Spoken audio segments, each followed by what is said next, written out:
There I go already. Clear my throat. Okay. Been doing a lot of streaming on Facebook. Thought that I'd switch over. Just killing time. Trying to figure out the software.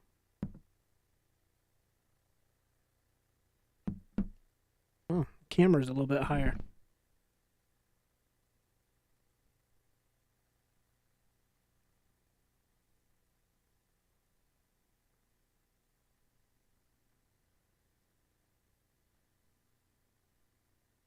Wait.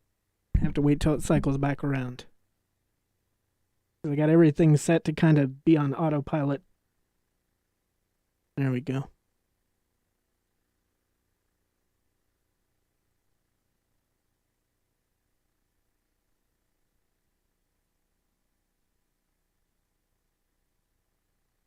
I don't know where I run out of green screen, so trying to position it properly.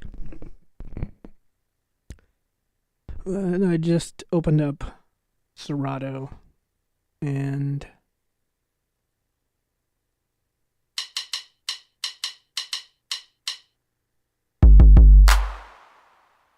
just messing around with it. That default clap is always way too loud.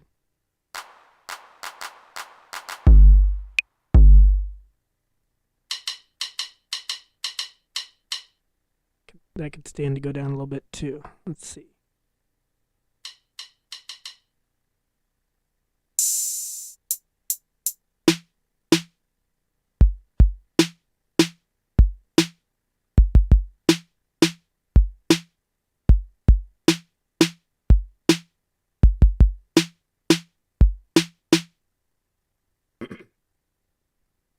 At least, hopefully, I can't get a copyright issue if I'm making my own shit. I don't know. But I've been trying to learn this for a little over a week now. And I know just about as much as I did when I started.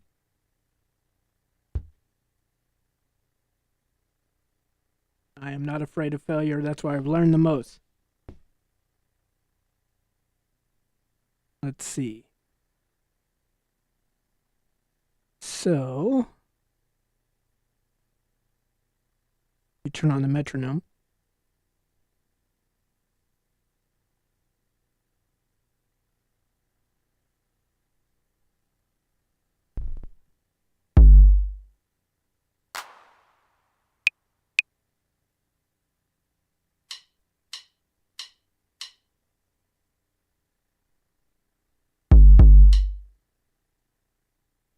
Guess that would go better with the snare.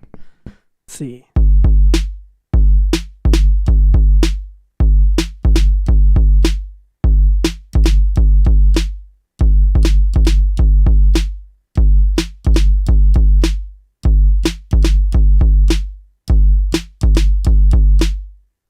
I don't know.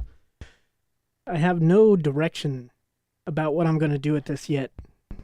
Like, what I should learn to do first is something that's still kind of popular right now, like lo-fi.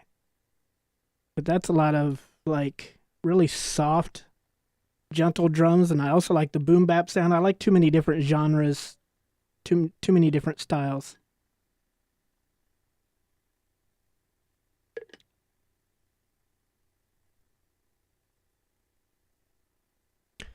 So, let's see what we have here.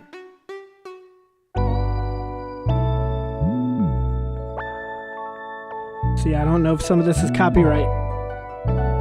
So I take back what I said earlier. I could be copyright striked. Striked. Striked. Could be copyright stricken. Is that the proper way to say it? I don't know. How good is this microphone doing, huh? I don't know about that either. Let's pull this up and boost it a little bit. See if I go too crazy, though. It starts to distort. So I have watched a bunch of videos about Serato Studio, and I am super humbled and impressed by how amazing producers are when they use it, because it's secondhand to them. They open this up and they go, yeah, this is really simple compared to what I use. But to me, it's like, I see all this stuff and I'm like, I've never produced anything before except for like maybe a few podcast episodes and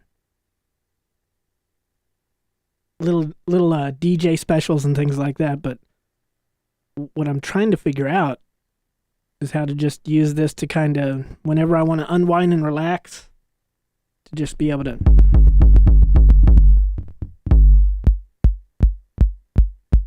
see. And I have to have this controller turned sideways for it to make sense in this controller, or this software.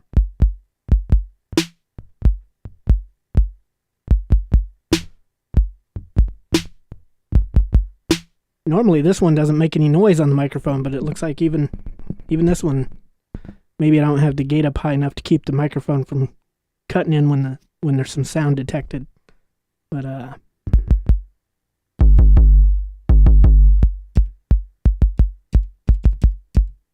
yeah, when I hit those buttons hard enough. So normally I have my DJ controller sitting here, and DJ controllers work very well with Serato Studio because obviously it was made by Serato. And they basically designed it as a way for people who are interested in DJing, or are actual professional DJs, or amateur DJs, or very amateur DJs like myself. It gives them an outlet to be able to start moving into producing, being able to use the same equipment that you already have. Because this controller over here has 4 pads. I don't have it hooked up right now, but there's 4 pads on the software on the left, and then there's pads on the software over here that can be used depending on what mode you're in on the software. Let me make all that noise on the microphone. But yeah, I don't know. I keep running into brick walls with this because I get frustrated really easily when I try to learn software. I guess I get that pumped up ego where I'm like, I've been working on computers and messing around with software for so many years. I should just take to this like a duck to water, but it never works out that way. I had a steep learning curve with HitFilm, which is a software for video editing. And then I got bored with that. And I'm trying to learn all the Adobe suite right now. I'm trying to learn Photoshop, which is super frustrating because I'm used to open source and free software. I'm used to where things are laid out in that software. I'm used to the rules of that software. And I never use regular Serato because when I DJ, I like to play a mixture of different files. And I know Serato has the ability to play videos as well with expansion packs and all that, but I'd rather use software that has everything plus the kitchen sink thrown in so that I can just get it done. In opposition to that, this software, which takes everything out except for just what you need, the bare bones,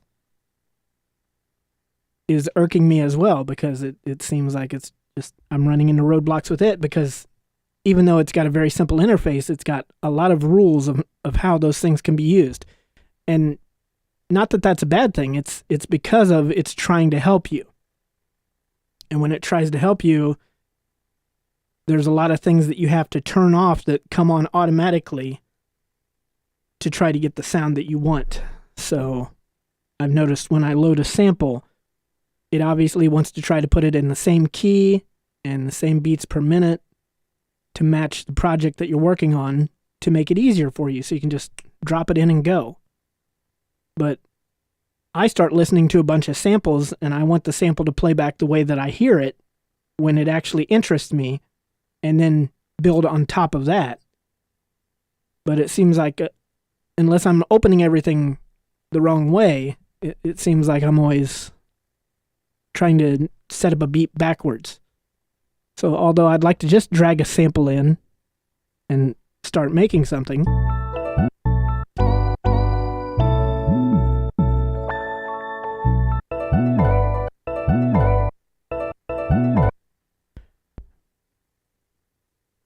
Let me see. Let me turn this down.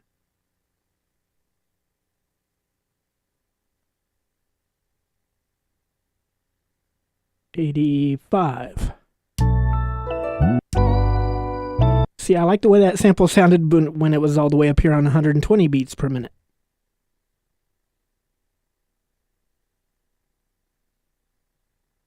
So I still want it to modify itself, but I want it to retain the feel, the same pitch. And I know in DJ software you can do that. You can adjust the tempo and leave the pitch the same. And I know there's these two different syncs over here. There's a sync for the key and a sync for the... Maybe if I turn off the sync for the beats per minute and bring it down to where I want my song to be, maybe that'll work.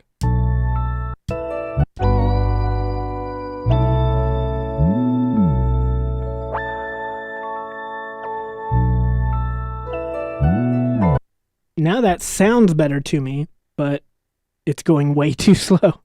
So then in that case, you'd have to chop it up to...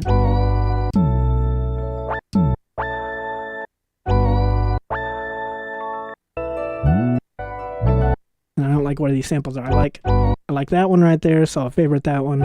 I don't like that one. That one could be moved over to here.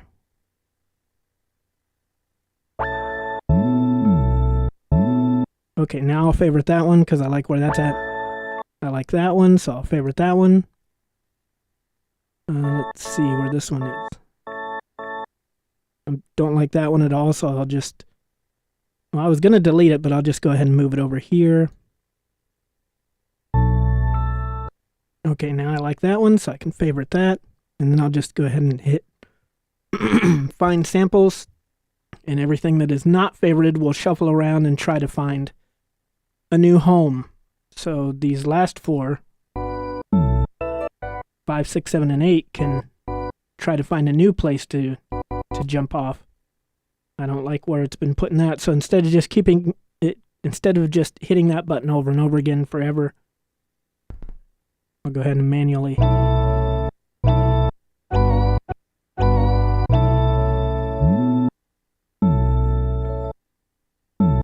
Ooh, I like where it placed that, so let's see. Let's move that over a little bit. I've already got one there.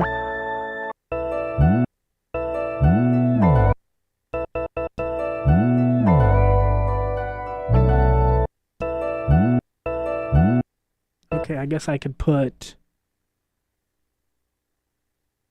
number 7 right there. And then where is number 8 hiding at? It's right here.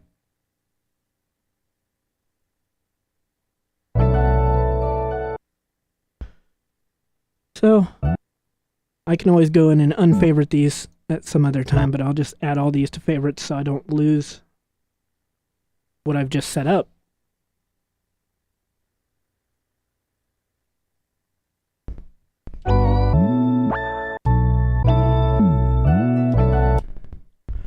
So I've got that, and then I can go over here and I can add some drums. Well, a drum pattern.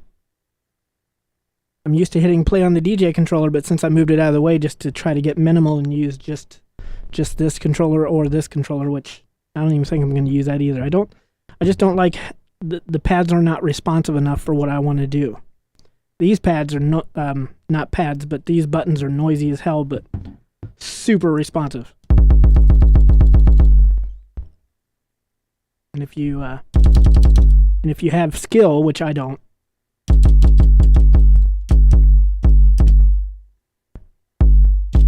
I'm not a scratch DJ either, so I don't have that crab that I can do with my fingers. It's a skill I've never learned, so just... I guess lifting up is just as important as putting down. That would be something for death metal, not chill. That distortion is too loud for chill anyway, I guess. I don't know. Unless I brought it down a whole bunch.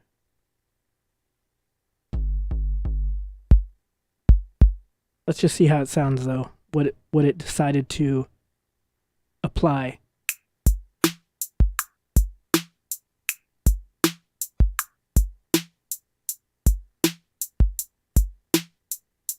I didn't like the way the metronome was laying in there because it sounded like it was adding sounds, which technically it was, but it was like adding a sound that threw me off of what the beat was.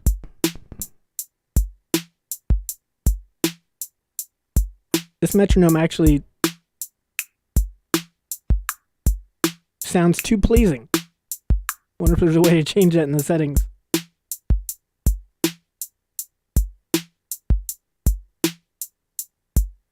Nope. It might be in there somewhere. I'm not going to mess with it right now, though. But anyway, switch back over to this.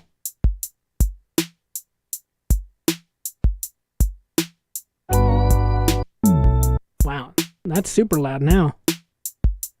Let's bring the whole thing down. Or is that... No, that just brings the one sample down.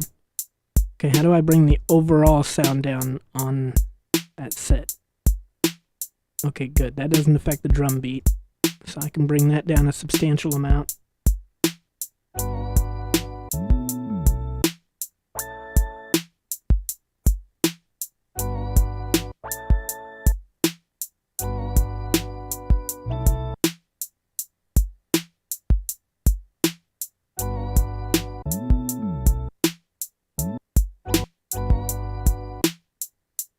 Where's that one?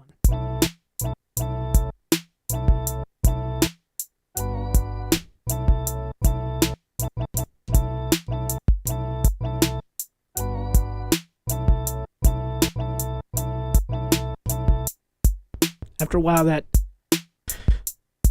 beat pattern gets monotonous for a live stream. If I wasn't live streaming, I'd just let it play forever, take my headphones off every once in a while, things like that. But so I guess, even though I'm not prepared, I'll still...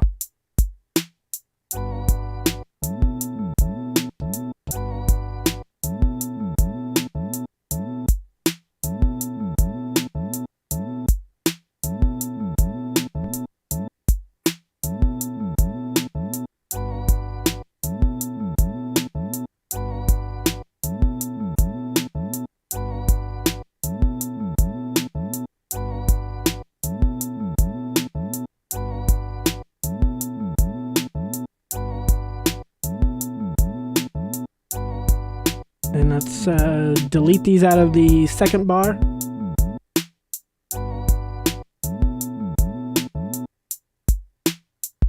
Let's stop the recording so I can practice first. See what I want to lay down there.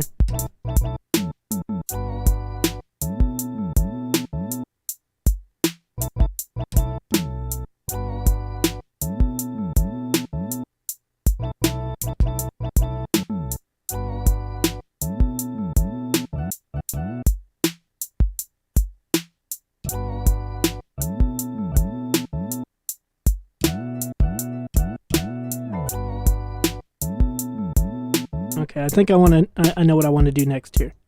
I have to wait till the bar goes back around again.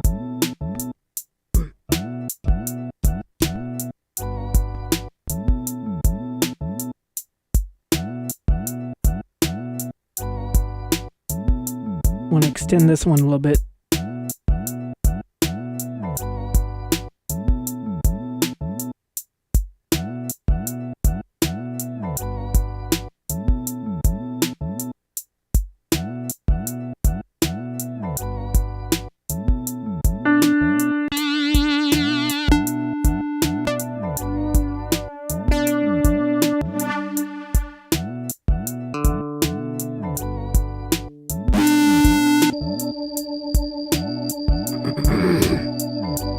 Okay, so I'll stop playing that while I go through and see what I want to lay down over top of everything else. Let's see. That's all the pianos I've got? I need to go download some more of that.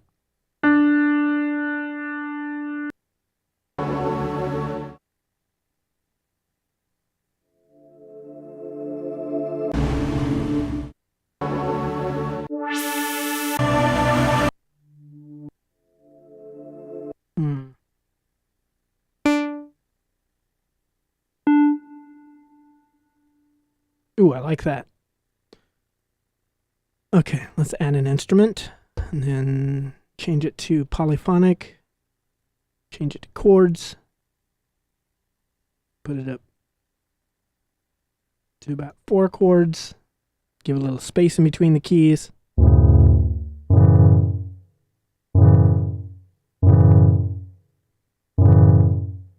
Wow, that sounds like shit. Let me try this. No. Maybe it's because I'm trying 4 notes.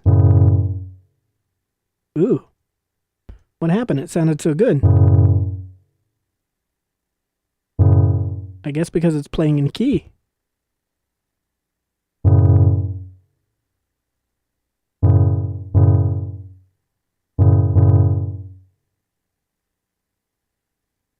Let's try going up to 48. No difference. How can it go from having that sound to when they try to match it, has a completely different sound? Maybe it's trying to go too fast? I don't know. Let's tune it down 48.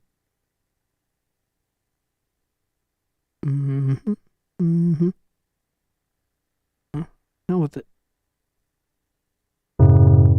Nope. I guess that's not gonna work.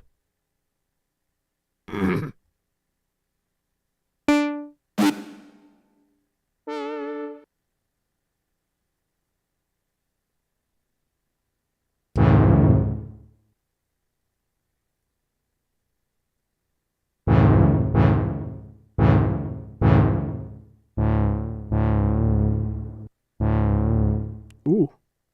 Like that sawtooth. Try to add some effects to it. Why can't I add effects? Does it need to be a mono? No. Oh, because it's over here.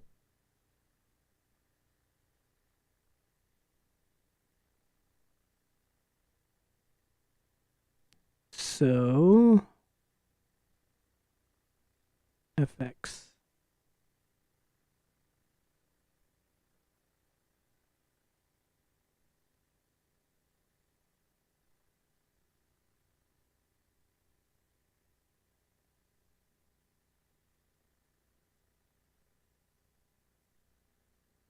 No, I can't find it.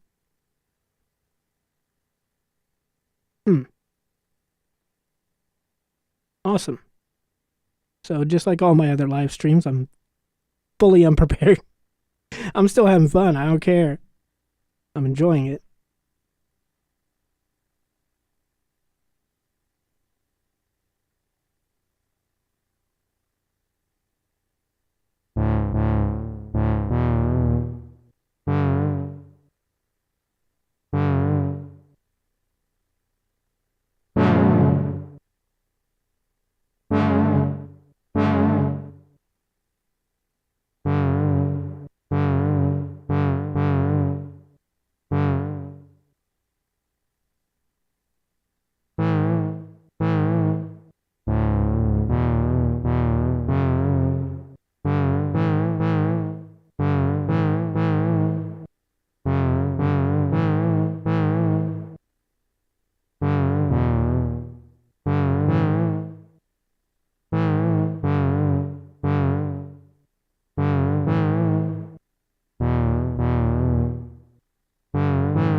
How come I keep changing that and it doesn't sound like it changes at all?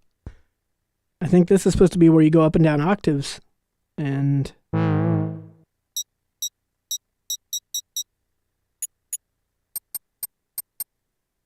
fuck is that? I gotta watch a whole lot more. I gotta read the instructions on this, which is something I rarely do. Some people are just gifted and they can just look at this and it makes sense and they just juggle a bunch of shit in there. I have been watching this one guy on YouTube though. He's really down to earth. He explains it the way that some people need to hear it. And he's also like, you don't get into this because you want to pay your bills or anything like that. You get into this because you love doing it. And then if later on that, if you can earn money by doing it, then that's a bonus. That's a win. And he also explains how when he does live streams, or not live streams, but a live performance, even if it's recorded and posted to YouTube, if he performs everything with no cuts, one take, well, that goes against the point I was just trying to make. What he says is that you don't see the 100 times that he failed before the one time that he got it right. And even if it looks great and he got it right, he still finds little things to pick apart on it. But still, I would like to at least get to that level where I can make something that doesn't sound like hot garbage. So I'm trying, I'm learning. I might do more live streams so that maybe, hopefully, I can go back. That camera still isn't adjusted right. Maybe I can go back a year from now and go, oh man, that's when I sucked at that software. Or maybe I'll go back a year from now and go, oh, that's when I used to think that I could actually operate that software properly and make something before I gave up, But hopefully I don't. Hopefully I stick with it. I'm having fun learning about it, and it's allowing me to expand my mind, even at my age, to try to learn things that I took for granted before. I've loved music my entire life, but I've never learned music theory. I've never learned anything about pitch, except for in relation to DJing, which is very little, just enough to get by. So I'm having fun. It's motivating me to learn not only the software, but also learn more about how music is made, so that hopefully if you search for DJ Jazzy Jeff Serato and you see what he did in 15 minutes, I would like to be able to do half of what he did in 15 minutes. But of course, he's been in the business for 30, 40 years, however long it's been. I mean, when I was a kid, I had DJ Jazzy Jeff and the Fresh Prince posters on my wall before Will Smith was on TV or in movies or anything like that. I'd rock the house. He's the DJ, I'm the rapper. All that shit. Tribe Called Quest. Didn't have a poster of them on the wall. I don't even think I had a place around me where I could buy a poster. They considered Will Smith squeaky clean, so, you could find posters of their shit everywhere. But I digress. It's just fun. It's frustrating, but it's fun. And maybe, just maybe, I'll learn something out of it.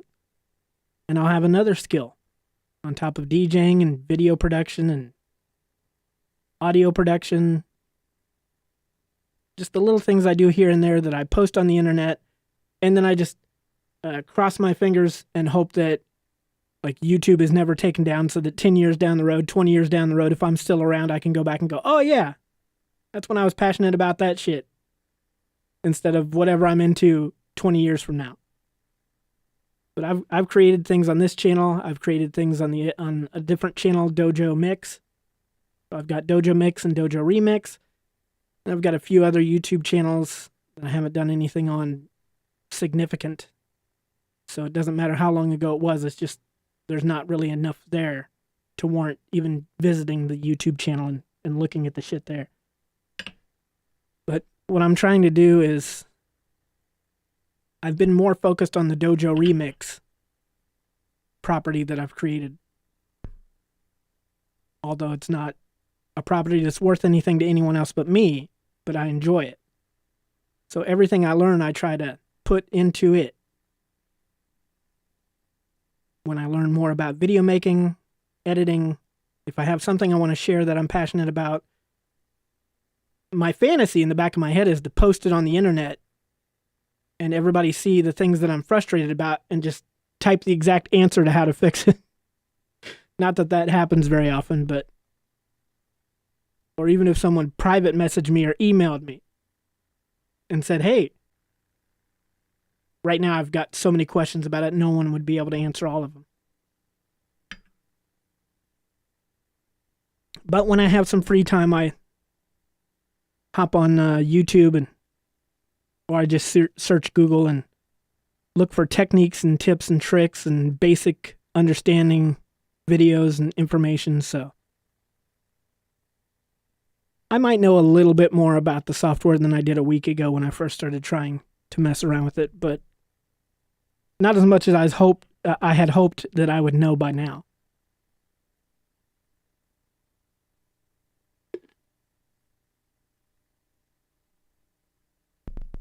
I've been live for 30 minutes and I haven't really made anything significant. I mean,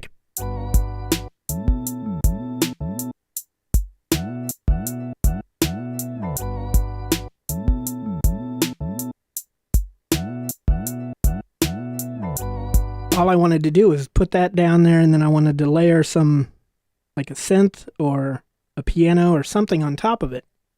And that's where I'm running into the challenge on this one. Even though I do like that sound, that sawtone sound. I was also messing with, I don't have it up here right now, but I was messing with the plugin called Massive from Native Instruments, trying to figure out how to get that to give me that Flux Pavilion sound.